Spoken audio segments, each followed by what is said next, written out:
아마 이번 한 주간 여러분들 마음 가운데 계속 뇌리에 박히게 된 단어가 있겠죠? 이게 뭘까요? 신종 바이러스, 코로나 바이러스. 전 세계적으로 중국뿐만 아니라 또 우리나라에도 큰 위협이 되고 있는 이거에 대하여서 우리 하여튼 전 세계 공포감 가운데 휩싸여 있습니다. 그럴 것이 이제 계속하여서 감염자들이 기하급수적으로 늘어나고 있는 것이 무섭게 여겨질 수밖에 없게 되고요. 또 계속하여서 그 발생하는 감염자들이 내 주위에 있을 수 있다. 누가 지금 이 바이러스의 감염자가 될 줄 모른다라고 하는 사실도 무섭게 여겨지고, 또 너무 무서운 것은 이 바이러스라고 하는 것이 눈에 안 보이니까, 안 보이게 되니까 그것이 더 우리를 공포감에 더 휩싸이게 한다라고 하는 것을 깨닫게 되는데요. 이제 그래서 많은 신문과 또 많은 또 보도를 통하여서 여러분들 보고 계실 터인데, 어제 제가 이제 그 중앙일보 사설에 보니까 이런 기사가 이제 눈에 띄었습니다. 지금의 이런 신종 바이러스 사태를 보면서 이렇게까지 이야기합니다. 이제 이렇게 말씀 노트에 있는데, 우리는 느닷없이 이미 낯익은 마음의 바이러스들에 감염되어 있는 스스로를 발견한다.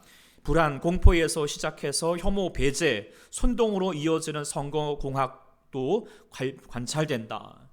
그러니까 이게 뭔 말이겠습니까? 코로나 바이러스만큼 무서운 것이 무슨 바이러스냐? 마음의 바이러스라고 하는 것이라는 것입니다. 특별히 지금 이것이 더 많이 퍼져가고 있다, 더 드러나고 있다. 예를 들어서 이제 거기 계속 사설로 말하는 것은 중국인의 입국 요청이 막 계속하여 격렬해지고, 또 중국인을 향하여서 혐오적인 내용들, 발언들이 서슴지 않아지는 어떤 인종주의라든지, 또 우한에서 막 귀국하는 교민들을 향하여서 막 거세게 반대하고 있는 그들의 모습 속에서 나타나는 어떤 배타주의적인 모습이라든지, 또 지금 더 나아가서는 이제 사설 기자는 이 선거철이 되어가지고 서로를 향하여서 비방하고 자기 당량만 얘기하고 있는 그런 모습들까지도 어찌 보면 마음 가운데 바이러스가 있다라고 하는 것을 지적하고 있는 내용입니다. 정말 그렇습니다. 사람에게 무서운 바이러스, 물론 감기 바이러스, 또 코로나 바이러스, 이런 것들이 무섭기도 하지만 더 무서운 바이러스가 있다는 것이죠. 그것은 바로 마음의 바이러스라고 하는 것을 우리가 깨닫게 됩니다.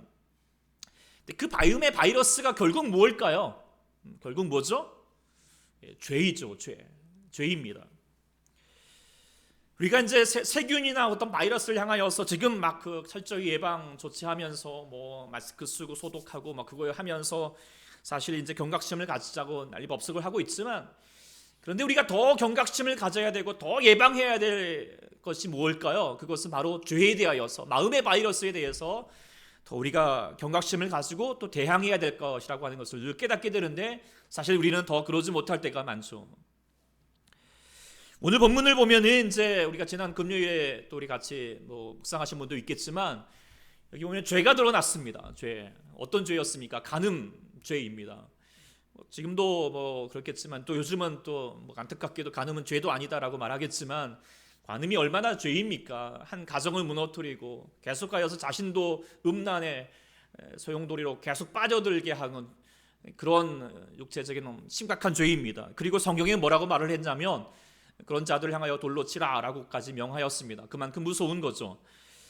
그래서 이제 여기를 본문을 여러분들 간단하게 얘기하면, 이제 그 현장에 붙잡힌 죄인을 또 서기관과 바리새인뿐만 아니라 모든 사람들이 그를 정죄하고, 그래서 돌로 쳐서 그를 죽이려고 합니다. 그때 예수님께서 말씀하셨습니다. 죄 없는 자가 먼저 돌로 치라. 근데 그 말씀에 다 양심에 갇히게 되어가지고 들고자 하였던 돌을 내려놓고 결국에는 돌아가게 되었고, 그 여인도 살게 되었다, 이런 내용이죠. 그런데 우리가 그냥 한나의 사건보다도 하나님은 이 말씀을 통하여서 우리 마음에 있는 이 마음의 바이러스, 죄에 대해서 어떻게 하나님은 바라보고, 또 우리가 어떻게 바라보기를, 어떻게 치유해 가기를, 이 바이러스로부터 다시 말하면 하나님 치유하기를 원하시는지를 볼 수 있게 되는 대목인 것 같습니다. 우리가 저는 그렇게 묵상하게 되는데요. 먼저 우리가 깨닫게 되는 것은, 먼저는 그 죄, 바이러스도 마찬가지지만 그것은 드러나야 된다라고 하는 것이죠. 드러나야 된다. 만일에 여인이 간음하다가 현장에 붙잡혔는데 만일에 발각되지 않았어요. 그러면 어떻게 됐을까요? 그 여인은 아마도 계속하여서 간음하는 삶을 살게 됐겠죠. 그런데 지금 간음하다가 현장에 붙잡히는 바람에 그래서 그것이 발각이 되어가지고 지금의 죽음의 위기에 몰리게 되었고 수치심에 빠지게 되었지만, 그런데요, 그 사람에게는 어쩌면 지금이 필요했던 순간이라고 말할 수도 있을 거예요. 그러지 않았다면 그는 성적으로 계속하여서 타락하는 삶을 살게 되었을 것이고, 남자를 탐하면서 그러면서 그 남자의 여인과 그 아내와 가정을 완전히 파탄으로 이끌어가는 그런 장본인, 상처 주는 삶, 죄를 계속 죄를 낳게 하는 그런 삶으로 살 수밖에 없는 죄인된 삶을 살게 되었을 것입니다. 그런데 우리가 이제 또 알아야 될 것은 여기에서 간음죄만 있는 게 아니라는 것이죠. 여기서 성경은 지금 여기서 말하고 싶은 것은, 여기에는 사람들에게 있는 간음죄만 아니라 다 누구에게도 마음의 바이러스, 죄가 있더라는 것을 지금 꼬집고 있습니다. 그리고 우리가 그렇게 깨달아야 될 말씀이죠. 성경이 분명히 말했습니다. 로마서 3장 10절에 기록된 바 의인은 없나니 하나도 없다. 세상 가운데 깨끗한 사람 없다. 다 죄인이라는 사실이죠.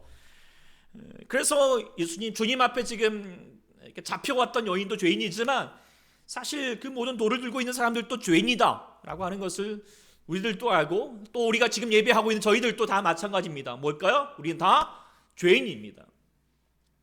그 세상에는 두 가지 죄인밖에 없는 거예요. 발각된 죄인과 발각되지 않은 죄인이라고 하는 거죠.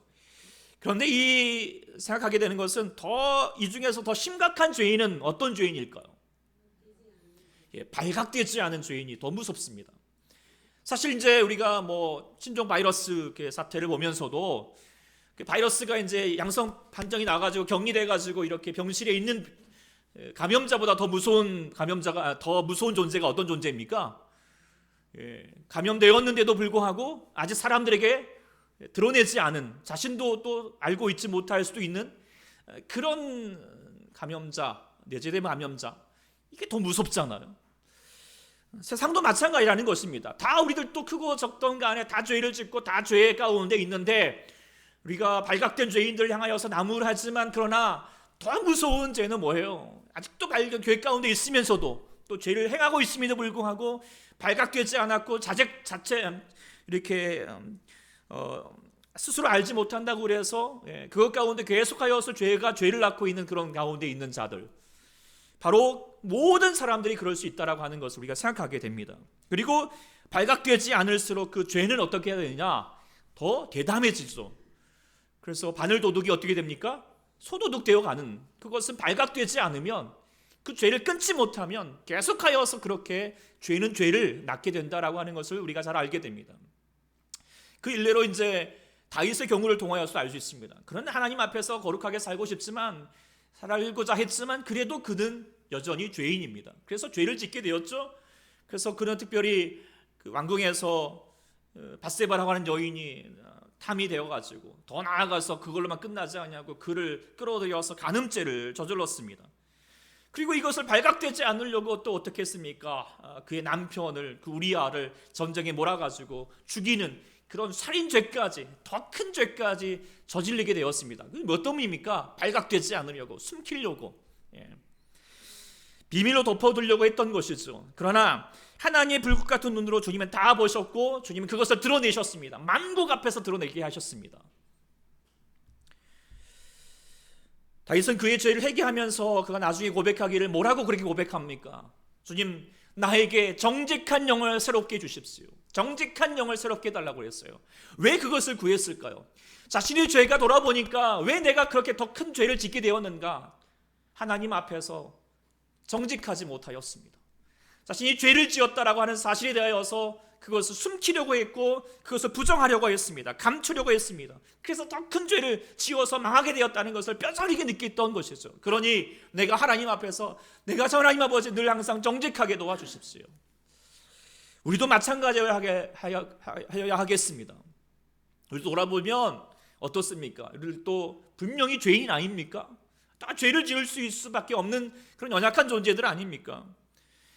근데 우리가 때로는 아닌 것 같은 그런 착각을 가질 때가 있습니다. 아니, 죄를 지으면서도 때로는 그렇게 항변합니다. 내만 죄를 지었습니까? 다 그렇게 살고 있습니다. 감추려 합니다. 그러나 우리는 죄 앞에서 정직해야 됩니다. 아니, 하나님 앞에서 정직해야 됩니다. 죄는 분명히 죄라고 하는 것을 인식해야 합니다. 간음은 간음이죠. 용서될 수 없는 죄입니다. 거짓말은 거짓말이고요. 우리 안에 서로 가진 많은 하나님 앞에서 우리는 여전히 씻을 수 없는 죄를 가지고 있다라고 하는 것입니다. 합리화시키고 핑계댈 필요가 없습니다. 물론 그것을 드러내는 과정은 때로는 자존심이 상하기도 하고 수치심이 들기도 하고 아픕니다. 그러나 우리가 수술을 하려고 뭔가를 향하여서 드러내고자 한다면, 상처를 드러내고자 한다면 드러내야지 상처가 치유된다는 것이죠. 간대하게 대해서 조금 그게 안 된다는 것입니다. 덮어두면 그러잖아요. 뭐 이자도 우리가 은행 이자도 불어나는 것처럼 처음에는 그래서 돌려막고 뭐 카드로 막고 그러고 막 그렇게 하다 보면 어떻게 불량 채무자가 되어가지고 나중에는 이 다 도대체 감당할 수 없는 그런 차기까지 불어나는 것처럼 우리들도 괜찮아 하면서 우리 덮어두고 뭐 합리화시켜서는 안 된다는 것입니다. 죄는 어떻게 해요? 드러나야 됩니다. 그런데 중요한 것은 뭐냐면 어떻게 드러나느냐라고 하는 것이죠. 네. 오늘 본문을 통하여서 그 죄는 어떻게 드러났느냐, 이 여인의 간음죄는 어떻게 드러났습니까? 사람들이 고발하여서, 현장에서 발각되어 가지고 저 지금 죄 지었다고 이렇게 고발되어서, 그래서 사람들에게 발각되었고, 그 발각되어서 고발당함을 통하여 사람들은 또 그 죄를 정죄하면서 어떻게 해요? 그 죄를 없이 하고자 라고 하면서 정의감으로 돌을 들고자 했던 모습이죠. 그런데요, 오늘 본문을 통하여서 주님은 이것이 하나님께서 죄를, 마음의 바이러스를 치료하는 것이 아니다 라고 하는 것을 드러내고 싶은 것입니다. 우리가 정말 그렇게 고발하여서 누군가를 정죄하여서 죄를, 마음의 바이러스를 없애고자 한다면 그것만 끝나는 것이 아니라 뭐냐면 마치 죄를 물리치고자 하다가 결국은 사람도 죽이게 되는 것입니다. 뭐 그런 예도 있잖아요. 뭐 목욕물 버리다가 아이까지 버리는 꼴, 그런 것처럼 우리가 죄는 분명히 드러나야 되고 물리쳐야 하지만 우리는 분명히 살려야 할 게 있습니다. 뭘까요? 그런 사람은 살려야 합니다. 그런데 우리가 때로는 죄를 없이 하면서 그 사람까지도 죽이는 일들이 일어나게 되는데 그것은 바로 고발, 비판. 그래서 예수님께서 오늘 뒤에 보면은 이렇게 15절에 말했습니다. 너희는 육체를 따라서 판단한다. 그러나 나는 너희를 판단하지 않는다. 그리고 더 한 가지 더 요구하셨죠.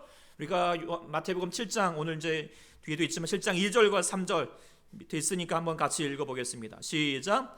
너희가 비판하는 그 비판으로 너희가 비판을 받을 것이요 너희가 헤아리는 그 헤아림으로 너희가 헤아림을 받을 것이니라.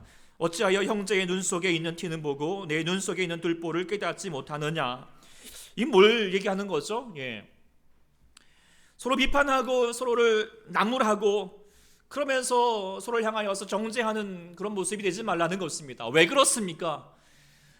그 비판받을 일이 없기 때문이 아닙니다. 분명히 그는 비판받아야 될 죄가 있겠죠. 그러나 먼저 깨닫는 것은 뭐냐면 그도 비판받아야 되겠지만 어떻게 해요? 자신도 비판받을 수밖에 없는 죄인이라는 사실입니다. 우리 모두도 다 죄인, 공범자들이라는 것이죠. 같이 그 공범자 되었던 인식을 가지고 그 죄의 문제를 해결해야 됩니다.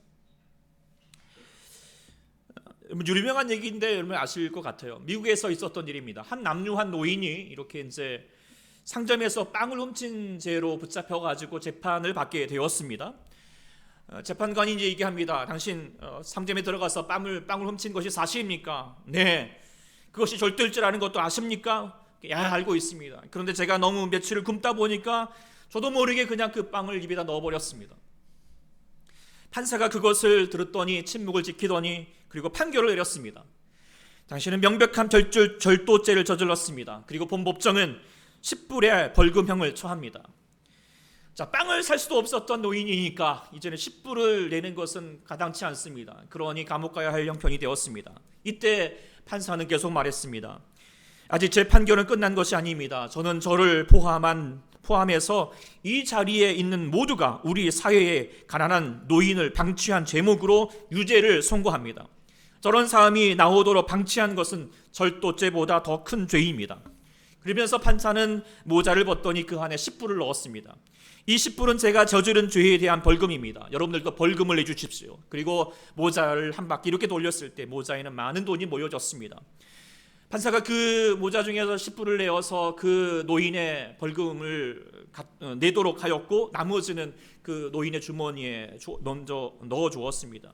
그래서 법정 안에 있던 모든 사람들이 감격의 눈물을 흘렸고 세상을 산다는 것이 정말 뭔지를 깨달았다라고 하는 것이죠. 그래서 그 후에 이제 그 시장이 뉴욕의 시장이 되었고, 또 뉴욕을 가게 되면 가장 먼저 도착하게 되는 공항이 라가디라라고 하는 공항인데, 그 라가디라 공항은 바로 이 판사 그 시장을 또 이렇게 이름을 따온 것이라고 합니다.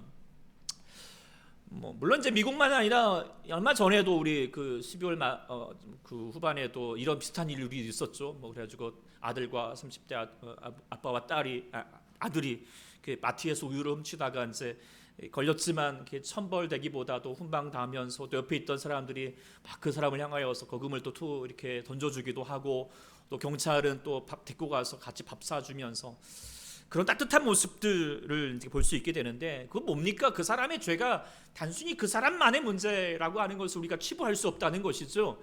그리고 더 중요한 것은 그 죄보다도 우리가 그 사람을 살려야 된다라고 하는 그 중요한 책임이 있다라고 하는 것입니다. 그래서 그를 위해서는 우리가 모두 공동체 안에 있고, 우리 모두는 다 죄의 굴레 가운데 있는 죄인이라는 사실입니다. 그러니까 한 사람의 상처와 잘못, 그 사람에게만 전가하기보다도 함께 책임지고 함께 죄를 물리치고자 하는 그런 마음을 갖는 것이 중요하다는 것을 오늘 본문은 보여주고 있다는 것이에요. 어차피 그 죄인도 우리 모두도 죄에 대한 피해자일 뿐이겠죠. 죄의 바이러스에 감염되어 가지고 이런 죄된 모습을 행하고 있는 모습이라는 것을 우리가 먼저 같이 인지하고 같이 물리치라는 거예요. 그러니까 뭐냐면, 누군가를 향하여서 죄를 향하여서 처벌하고자 한다면 그를 향하여, 사람을 향하여서 돌을 드는 것이 아니라는 거예요. 주님은 우리가 돌을 들어야 될 대상은 사람이 아니다. 죄에 대해서 돌을 던져야 된다는 거예요. 사람이 아니라. 이것이 주님께서 원하셨던 모습인 줄 깨닫게 됩니다. 죄를 향하여서 돌을 들었다. 그럼 우리가 어떻게 해서 죄를 향하여 돌을 들 수 있겠는가? 그것은 오늘 본문을 통하여서 무엇보다도 고백을 통하여서 이루어질 수 있다는 거예요. 고백하는 모습을 통하여서. 주님께서 돌을 들면서 자신의 책임을 무시하고 있는 고발자들 향하여서 말씀하셨죠. 너희 중에 죄 없는 자가 먼저 돌로 치라. 그리고 그들은 그런 말씀의 고발자들이 양심이에서 자유롭지 못하였습니다. 그리고 자신의 죄를 인식하게 될 수밖에 없었죠. 나도 죄인이다. 이건 부정할 수 없는 사실입니다. 그래서 뭡니까? 돌을 내려놨습니다. 돌을 내려놨다는 게 뭐예요? 나는 죄인입니다. 고백하는 겁니다. 내가 죄인입니다 라고 고백하게 된 거죠. 그래서 고발자로 왔지만 결국은 뭐예요? 고백자로 인정하면서 전환될 수밖에 없었다는 것을 보여주고 있는 것이죠. 여인도 마찬가지겠죠. 고발되어서 왔지만, 그래서 말할 수 없는 수치심과 모멸 가운데 어쩌면 차라리 내가 죄값으로 죄라 죽어버려야지, 이렇게 생각할 수도 있었겠지만, 그러나 예수님은 다시 그가 예수님 앞에서 말씀하시면서 너를 고발하던 자들이 어디 있느냐. 그러나 분명히 말해줬습니다. 다시는 이를 범하지 마라. 너 죄인이지만 그 죄를 인정하고 다시는 죄를 범치 말라라고 말씀하셨던 것을 보게 됩니다. 이것이 그냥 단순히 어떤 죽을 수밖에 없었는데 돌 맞을 뻔했는데 안 맞게 되었다, 이런 그런 단순한 어떤 눈에 보이는 사건이 아니지 않겠습니까? 더 중요한 것은 우리가 죄에 대해서 어떻게 해야 될 것인가에 대해서 우리가 보게 된다라고 하는 것입니다. 그것은 바로 우리가 서로 죄를 인정하고 서로를 향하여서 같이 그 죄를 향하여서 같이 대항하면서 나고자 하는 것입니다. 그러기 위해서 우리가 먼저 누구라도 죄인이라는 사실을 고백하면서 나가라는 것입니다. 그래서 같이 한번 해볼까요? 내 잘못입니다. 내가 죄인입니다. 이런 마음을 가지고 서로를 향하여서, 자신을 향하여서 뿐만 아니라 서로를 향하여서 바라볼 수 있는 자가 되는 것이 하나님께서 원하시는 모습이었음을 우리가 깨닫게 됩니다. 그리고 정말 그것을 잊지 말아야 될 것은 또 뭐냐면, 그것은 바로 그 죄가 어디에서 고백되어야 된다는 거죠? 예수님 앞에서 이루어져야 된다는 것이죠. 그래서 오늘 9절 말씀을 제가 묵상하면서 9절 말씀, 특별히 오직 예수와 그 가운데 서는 여자만 남았더라, 이 말씀을 이렇게 묵상하면서 이 말씀이 정말 깊이 와닿는 거예요. 그 모습을 이렇게 생각해 보니까 그 여인이 다시 한번 그 죄로부터 벗어날 수 있었고 자유해 줄 수 있었던 것은 오직 하나, 그가 오직 예수님 앞에 있을 수 있었기 때문에. 그래서 고백 중요하지만 그 고백이 누구 앞에서 고백되느냐라고 하는 것이 중요한 것입니다. 그 교회는 우리가 서로의 죄를 물론 고백하는 자소이지만 우리끼리 나누는 것이 아니잖아요. 우리는 죄의 바이러스가 있는 누군가가 있다면 그가 주님 앞에 서도록 용기를 주는 것이고 우리 스스로도 먼저 주님 앞에서 서야 한다라고 하는 것입니다. 그런데 중요한 것은 그 주님 앞에서 어떤 은혜가 있습니까? 우리 주님께서 우리가 주님의 앞에 서 있게 되면 다 마찬가지입니다. 우리는 주님 앞에서 씻을 수 없는 죄를 범하고 있다라고 하는 죄인이라는 사실을 고백할 수밖에 없게 됩니다. 그런데 우리 주님은 어떻게 하십니까? 정죄하지 않습니다. 그리고 돌을 들지 않죠. 대신 주님께서 우리의 죄를 자신이 짊어지시고 대신 감당하시면서 그러면서 그 죄를 우리 가운데 전가시킨 다음 자신에게 전가시켜서 골고다 십자가 가운데 가셨습니다. 그리고 그 모든 십자가에서 자신의 우리 죄까지 다 짊어지시면서 자신의 죄는 아니고 우리의 모든 죄 다 짊어지시고 그 위에서 죽으셨다라고 하는 것이죠. 바로 누구의 죄 때문에? 우리의 죄. 우리가 고백한 죄. 우리가 주님 고백을 통하여서 그 주님께 다시 한번 전가되어서 그 전가된 죄를 가지고 주님이 십자가 위에서 죽으셨습니다. 그리고 우리에게 요구하시는 말 한마디가 뭘까요? 그 십자가 위에서 우리를 다 사하신다 하셨지만 오늘 본문 말씀이라고 생각하게 됩니다. 다시는 죄를 범치 말라. 다시는 죄를 범치 말라는 것이죠. 교회 전통에 의하면 오늘 본문에 등장하는 사람이 누구냐? 바로 막달라 마리아라고 그렇게 얘기합니다. 물론 성경에 분명하게 나타나진 않았지만 전통에 의하면 그렇게 해석할 수 있다라고 하는 것이죠. 막달라 마리아 잘 아시죠? 나중에 보면은 옥합을 깨뜨려서 눈물로서 예수님의 발을 씻겼던 사람이고 제자들 남자들 다 도망갔을 때도 끝까지 십자가 예수님을 지키셨던 분이고 지켰던 사람이고 안식일 첫날에 예수님께 달려와서 부활하신 주님을 가장 먼저 봤던 사람이 바로 막달라 마리아였죠. 근데 왜 그렇게 막달라 마리아가 정말 그 전에 이런 가늠하다가 그런 타락한 인생을 살다가 이런 귀한 인생을 살게 되었을까? 그것은 죄인이었던 그가 예수님을 깊이 만났기 때문이라는 것이죠. 주님을 만날 수 있었기 때문에. 우리 모두도 십자가 앞에 서야 할 줄 믿습니다. 주님의 십자가 앞에 서야 된다는 거예요. 우리가 주님의 십자가 앞에 서면 우리의 모든 죄가 적나라하게 드러나겠죠. 죄가 얼마나 무서운지, 죄를 방치하면 죽을 수밖에 없다라고 하는 사실을 십자가 위에서 주님은 보여주시는 거예요. 너의 죄 때문에 내가 이렇게 죽을 수밖에 없다. 고통당할 수밖에 없다. 라고 하는 사실을 보여주고 있습니다.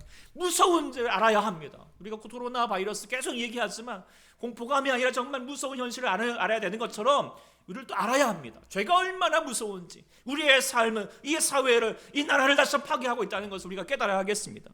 우리는 그것을 십자가 앞에서 발견할 수 있습니다. 그런데 우리 주님은 우리의 죄를 직설적으로 고발하지 않으십니다. 핀잔주거나 정죄하지 않으셨습니다. 그리고 우리에게 어떤 것보다도 우리에게 강력하게 우리의 죄를 고발하지만 우리가 그 주님 앞에서 고백자로 서게 하십니다. 다시 우리는 인정할 수 있게 되고, 그리고 그걸 통하여서 우리 주님은 그 용서하셨던 그 은혜, 나를 위해서 죽을기까지 나를 사랑하시고 그래서 우리의 죄를 위해서, 죄를 사하기 위해서 죽으셨던 그 은혜를 깨닫게 되어서 우리가 주님 앞에서 다시 이제 내가 죄 가운데 살 수 없다라고 다시 다짐하게 되고 다시 그 삶으로, 새로운 삶으로 나가게 되는 그 힘과 용기를 얻게 되는 것, 그것이 바로 우리 주님의 십자가의 놀라운 은혜인 줄 믿습니다. 그래서 십자가만큼 죄를 물리칠 수 있는 곳이 없습니다. 주의 보혈 능력이 있습니다. 주의 피 믿읍시다. 그 은혜로 말미암아 다시 한번 우리가 새롭게 사게 되는 줄 믿습니다. 이것이 바로 우리가 죄를 향하여서, 마음의 바이러스를 향하여서 우리가 다시 한번 치유할 수 있는 아주 놀라운 은혜, 그것이 바로 주님께 있고 그 주님의 은혜를 받은 자들이 바로 여기 모여있는 바로 저와 여러분들인 줄 믿습니다. 그리고 우리는 그렇게 오늘 우리 현장으로 들어가자는 것이죠. 바로 죄가 있는 곳을 향하여서 예수님처럼 누군가를 향하여 돌을 들고자 하는 것보다도 우리도 다시 예수님처럼 고백하고 그를 용서하고 다시 한번 예수님 앞으로 설 수 있도록 하는 우리 교회가 되어야 한다는 것을 깨닫게 됩니다. 오늘부터 우리는 목장 모임을 하게 됩니다. 목장 모임을 하게 되면서 이제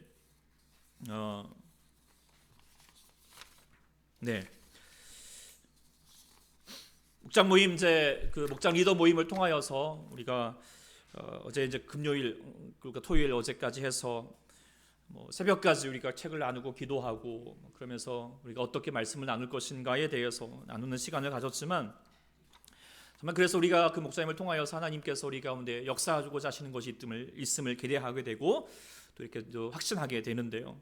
근데 목장 모임은 세상의 모임과 달라야 된다라고 하는 것이에요.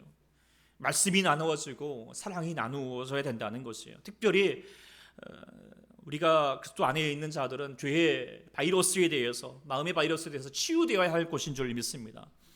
우리가 누군가의 죄를 보이거든 우리가 그에게 돌을 들려고 하기보다도, 정죄하려고 하기보다도 그를 먼저 십자가에 달리신 예수님을 바라볼 수 있도록 하는 그런 믿음을 갖도록 우리가 다시 한번 나아가는 것이 되어야 할 줄 믿습니다. 때로는 그러지 못할 때가 많잖아요. 교회가 그러지 못하여서 소문이 많아지고 뭐 같더라 뭐 하면 나중에는 그렇다더라 막 그렇게 얘기해다가 말이 많아지고, 말씀해 주셔, 어떤 분이 말씀해 주셨는데 그 분당교회 일지한수 목사님이 설교 중에 이런 말씀을 하셨대요. 교인들에게 혹시 여러분들 중에 교회에서 상처받은 사람이 있으십니까? 상처받은 있다면 한번 좀 표시 한번 해보시겠어요? 그랬더니 많은 사람들이 저희가 교회 안에서 사람들에게 상처받았다라고 그렇게 손을 들었어요. 그러셨군요. 많이 힘드셨겠군요. 그리고 나서 손을 드시고 다시 한번 질문해 보겠습니다. 그렇다면 내가 교회 가운데 상처 주었던 사람이 있으십니까? 그렇게 생각되는 분이 있으십니까? 한번 손 들어 보십시오. 어떻게 됐을 것 같습니까? 별로 없는 거예요. 물론 손을 드는 사람은 대단한 용기죠. 정말 그 사람은 정말 고백자이죠. 그런데요, 대부분 사람들이에요. 상처 줘도 상처 준지도 모르고 상처 주는 것을 인정하지도 않습니다. 때로는 우리 교회의 모습들이 그럴 때가 많다는 것이죠. 비판하기엔 앞서지만, 돌을 들고자 할 때는 많지만 자신이 교복자로 서지 못하고 자신의 죄인임을 인정하지 못할 때가 참 많습니다. 그래서 더 상처는 가중되는 것이 때로는 교회가 되지 않을까 염려하게 되는 것이죠. 초대교회는 우리가 서로 고백할 수 있는 자가 공동체가 될 수 있기를 소망합니다. 죄는 고백될 때 물리칠 수 있습니다. 내가 죄인입니다. 나도 죄인입니다. 나도 부족한 사람입니다. 나도 넘어지는 사람입니다. 저도 마찬가지입니다. 그래서 우리가 다시 한번 우리 초대교회는 그렇게 서로를 용서하고, 서로 죄를 고백하고, 서로를 용서하고, 같이 기도해주고, 같이 주님을 만나고 십자가를 다시 한번 바라볼 수 있는 우리 모두가 될 수 있기를 소망합니다. 우리 모두가 다 막달라 마리아입니다. 그리고 누군가도 지금 막달라 마리아가 되어야 할 사람들이 많습니다. 그 마음 가운데 다시 먼저 그 사람에게 있는 그 죄의 바이러스, 마음의 바이러스를 먼저 바라보면서 우리가 다시 한번 그를 향하여서 나아간 우리 모두가 될 때 우리 마음에, 우리 공동체 안에 마음 아픔과 미움과 상처가 사라지고 오직 평화와 사랑과 소망이 넘쳐나게 될 줄 믿습니다. 말씀을 마치면서 정말 코로나 바이러스가 정말 무섭다는 것을 깨닫게 됩니다. 그러나 더 무서운 것은 사람들 마음 가운데 있는 죄의 바이러스, 마음의 바이러스, 그것이 더 무섭게 한다는 것입니다. 그런데 더 안타까운 것은 서로를 보완하기에, 정죄하기에 바쁜다는 것입니다. 정말 이 시대에 정말 아픔이 감염자를 향하여서 또 아니면 우한에서 잠깐 놀러 갔다 오는 사람이라면 다 돌을 들려고 할 때가 많습니다. 근데 그것이 사회를 지켜주지 못한다는 것입니다. 아니, 그것이 바이러스부터 해방된다 할지라도 그것은 상처만 남을 것 같습니다. 우리가 무엇보다도 더 무서운 것은 죄의 바이러스라는 사실을 우리가 인지해야 하겠습니다. 그리고 우리가 깨닫는 것은 우리 교회 공동체는 바로 이 죄의 바이러스, 마음의 바이러스를 치료하라고 우리 가운데 위임하신, 우리가 병원이와 같은 존재이람을 우리가 깨달아야 할 줄 믿습니다. 초대교회 모두가 다시 한번 우리 다 연약한 줄 알고, 우리도 다 우리가 막달라 마리아처럼 다 우리를 또 씻을 수 없는 죄임에도 불구하고 우리가 주님을 만났기 때문에 이렇게 주님 앞에서 새로운 삶을 살게 되었던 것처럼, 또 주님 아버지 앞에 우리 모든 영혼들, 또 하나님 알지 못하는 영혼들, 여전히 죄의 바이러스 가운데 헤매는 영혼들을 향하여서 다시 하나님 아버지 앞에 같이 치유받고 새로운 삶으로 나갈 수 있도록 우리가 다시 외쓰고 기도하고 우리가 아버지 앞에 새로운 은혜를 얻는 우리 모두가 될 수 있기를 간절히 축원합니다. 기도하겠습니다. 하나님 아버지, 우리는 일상에 살면서 서로 상처받고 상처주는 그 모든 죄의 바이러스에 감염되어 있는 자들임을 우리가 다시 고백하게 됩니다. 하나님, 그러나 세상의 모든 사람들은 그 죄를 향하여서 고발하고 법으로 다스리고 벌을 준다라고 하는 것이 그게 정의인 것처럼 말하는 세상 가운데 살아가고 있지만, 그러나 하나님, 우리 주님은 우리 가운데서 십자가를 보여주시고 십자가의 은혜를 통하여서 죄를 고발당하고 죄는 죽이지만 사람을 살리게 하고 사랑을 통하여서 새로운 인생을 거듭나게 하시는 그 은혜가 있게 됨을 다시 깨닫게 됩니다. 아버지 하나님, 특별히 우리 초대교회가 이 하나님의 은혜가 있기를 소망합니다.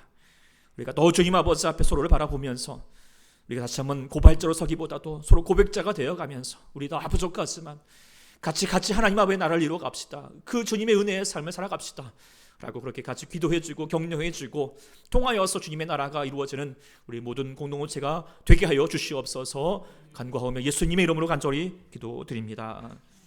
아멘. 이 말씀